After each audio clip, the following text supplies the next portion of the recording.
కాకినాడ సముద్ర తీర ప్రాంతంలో పడిన చమురు గ్యాస్ ఆంధ్రప్రదేశ్కే దక్కాలని, గ్యాస్ వెలికితీత కారణంగా నష్టపోతున్న మత్స్యకారులకు నష్టపరిహారం అందించాలని కోరుతూ కాకినాడ జిల్లా అఖిలపక్ష పార్టీ బృందం జిల్లా కలెక్టర్ డాక్టర్ కృతికా శుక్లాకు వినతిపత్రం అందజేశారు. ఈ సందర్భంగా కలెక్టరేట్ ఆవరణలో కాకినాడ జిల్లా అభివృద్ధి పోరాట కమిటీ చైర్మన్, సిపిఐ రాష్ట్ర కార్యవర్గ సభ్యులు తాటిపాక మధు, టీడీపీ నగర అధ్యక్షులు మల్లిపూడి వీరు, కాంగ్రెస్ పార్టీ నాయకులు ఆకుల వెంకటరమణ, మల్లిపూడి రాంబాబు, జనసేన నాయకులు సుంకర సురేష్, ఆర్పీఐ జాతీయ కార్యదర్శి పిట్ట వరప్రసాద్, సిపిఐ జిల్లా కార్యదర్శి బోడకొండలు మీడియాతో మాట్లాడారు. ఈ కార్యక్రమంలో ఏపీ మత్స్యకార సంఘం JAC chairman Saikam Rajasekhar, Congress party నగర అధ్యక్షులు దాట్ల గాంధీరాజు, తాళ్లూరి రాజు, సిపిఐ జిల్లా సహాయ కార్యదర్శి తోకల ప్రసాద్, పెద్దిరెడ్డి సత్యనారాయణ, పిఎస్ నారాయణ, టీఎన్టీయూసీ నాయకులు గదుల సాయిబాబా, పౌర సంక్షేమ సంఘం కన్వీనర్ దూసలపూడి రమణరాజు తదితరులు పాల్గొన్నారు.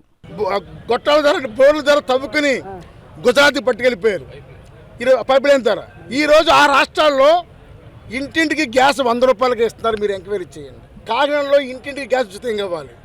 మరో ముఖ్యమైన అసలు విషయం, దీనికి త్యాగం చేస్తున్న ఈ సర్వే జరుగుతుంది కాబట్టి, సీసీ మెక్కని సర్వే చేస్తున్నాం కాబట్టి మత్స్యకారులు ఎవరు ఈ 500 మీటర్ల వైపు ఎవరో రావద్దని ఓన్ చేసి ఒక బిజినెస్ డిపార్ట్మెంట్కి లెటర్ రాసింది.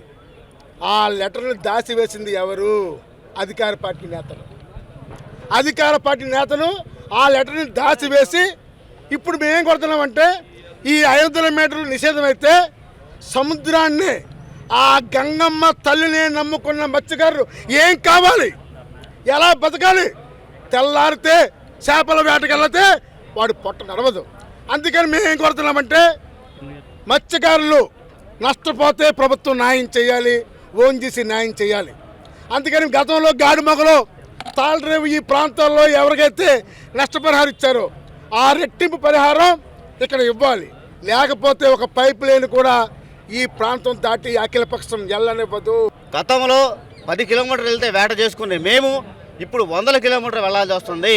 దీని అందరికీ కారణం సముద్ర జలాన్ని పొల్యూషన్ చేయటం, సముద్ర తీరాన్ని మొత్తం కూడా ఓఎన్జీసీ పేర్లతో, పలు రకాల చమురు వెలుగుతీసే పేర్లతో సముద్ర గర్భాన్ని లూటు చేసే పనులు చేస్తున్నాయి.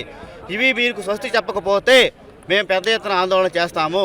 ఇప్పటికే ఈ సమస్యల మీద దాదాపు 15 గ్రామాలు 5 సంవత్సరాల నుంచి మేము పెద్ద ఎత్తున ఆందోళన చేపడుతున్నాము. ఇప్పటి వరకు కూడా కేంద్ర రాష్ట్ర ప్రభుత్వాల నుంచి ఆశించిన స్పందన రాలేదు. ఈ సందర్భంగా కేంద్ర రాష్ట్ర ప్రభుత్వాలకి మా జేఏసీ తరఫున ఒకటే డిమాండ్ నిర్వహించుకుంటున్నాము. మీరు తక్షణమే తాజాగా ఐడెంటిఫై చేసిన కాకినాడ పరిసర ప్రాంతాల్లో జనవరి 7న ఒక ఐడెంటిటీ పాయింట్ని ఒక సెక్షన్ మీరు ఐడెంటిఫై చేశారు. ఆ వెలికి తీసే పనులను మీరు నిలిపివేయాలి. నిలిపివేయకపోతే కూడా మేము ఆందోళన చేపడతాము. ముఖ్యంగా మా గ్రామాలకు రావాల్సిన నష్టపరిహారాన్ని కూడా మీరు ఎవరి పక్షంలో మేము ఆందోళన చేపడతాము. ఓఎన్జీసీ కార్యాలయం కూడా మేము ముట్టడిస్తాము. ముఖ్యంగా కాకినాడ కలెక్టర్ గారు ఈ విషయం మీద స్పందించి మాకు రావాల్సిన నష్టపరిహారాన్ని ఇమీడియట్గా మాకు ఇప్పించవలసిందిగా, దానికి సంబంధించిన చర్యలు ప్రారంభించవలసిందిగా మేము డిమాండ్ చేస్తున్నాం. ఏ రకంగా అంటే మొన్నటి వరకు మా జాతిని తిట్టి, మా వృత్తిని తిట్టి, మా అవహేళన చేసి, ఈవేళ మా జాతి గతంలో ఇచ్చినటువంటి హామీలతో ఓఎన్జీసీ నుండి డబ్బులు ఇప్పిస్తానని అధికారంలోకి వచ్చి ఈవేళ మత్స్యకార గ్రామాల నుండి అందరూ కూడా నువ్వు మా గ్రామాలకు వస్తే తరిమి కొడతామని వార్నింగ్లు ఇచ్చేసరికి, ఈ విషయాలను బయటకు తీసేసరికి ఒక డ్రామా మొదలుపెట్టాడు. మత్స్యకారుల కోసం అధికార పార్టీలో ఉండి పోరాటం చేస్తాడంట. ఇదేం పోరాటం అండి? నువ్వు అది ఎమ్మెల్యేగా ఉన్నావు, జగన్మోహన్ రెడ్డి తర్వాత జగన్మోహన్ రెడ్డి దగ్గర కూర్చొని మాకు రావాల్సినటువంటి ఓటాలను మాకు ఇప్పడం మానేసి, ఇప్పటికే 5 సంవత్సరాల ఓటాలను తినేసి ఈరోజు మరో డ్రామా తెరదీశారు. అందుకే ఈ కాకినాడలో ఉన్న మత్స్యకారులందరూ కూడా మరి ఏదైతే ఈ కేజీ బేసిన్ ద్వారా వస్తున్నటువంటి చమురు గ్యాస్ నిక్షేపాలన్నీ కూడా వాటి వల్ల నష్టపోతున్న మత్స్యకారు కుటుంబాలను పూర్తి స్థాయిలో ఆదుకొని ఈ కాకినాడ ప్రజలకి, ఈ రాష్ట్ర ప్రజలకి కూడా 100 రూపాయలకే గ్యాస్ ఇవ్వాలి, 10 రూపాయలకే పెట్రోల్ కొట్టే విధంగా చర్యలు తీసుకోలేని పక్షాన ఈ రాష్ట్ర ప్రజల తరపున, అదేవిధంగా మరి ముఖ్యంగా కాకినాడ నగర మత్స్యకారుల తరపున ఈ పార్టీని తరిమి కొట్టే పరిస్థితులు దగ్గరలోనే ఉన్నాయని తెలియజేసుకుంటూ ఈ విషయాన్ని మా కొండబాబు గారి నాయకత్వంలో రేపు రాబోయే మా ప్రభుత్వంలో మత్స్యకారులకు పూర్తి స్థాయిలో అండగుండా న్యాయం జరిగేంత వరకు పోరాటం చేస్తామని తెలియజేస్తాం.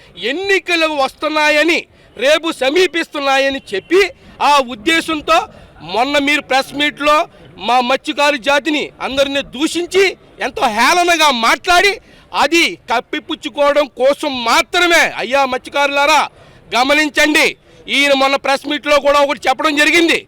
ఈ పత్రికా విలేకరులందరూ కూడా ఈ మత్స్యకారులందరికీ క్షమాపణ చెప్పమంటే మాకు తెలుసు, మేము ఏం చేయాలో మాకు తెలుసు అని చెప్పి కూడా ఆయన చేసి ఇప్పుడు ఈ కొత్త ప్రణాళికను సృష్టించి ఈ మత్స్యకారుల్ని అందరం కూడా రెచ్చగొట్టి ఇది రేపొద్దున్న ఎట్టి పరిస్థితుల్లోని ఇది ఎట్టి పరిస్థితుల్లోని కూడా న్యాయం జరగదు. కానీ అది తెలిసి కూడా ఈ చంద్రశేఖర్ రెడ్డి గారు ఒక కుట్రపూరితంగా ఈ మత్స్యకారులందరినీ మోసం చేయడం కోసం చేస్తున్నారు. అయ్యా మత్స్యకారులారా గమనించండి, మీ మత్స్యకారుల బిడ్డ అయినా మా కొండబాబు గారు దీనికోసం పోరాడుతున్నారు. ఖచ్చితంగా మా జనసేన తెలుగుదేశం రాబోయే ఎన్నికల్లో అధికారం రావడం ఖాయం. మా కొండబాబు గారు ఖచ్చితంగా మీ యొక్క సమస్యని ఖచ్చితంగా పరిష్కరిస్తారని మత్స్యకారు సోదరుగా మా కొండబాబు గారి తరపున మేము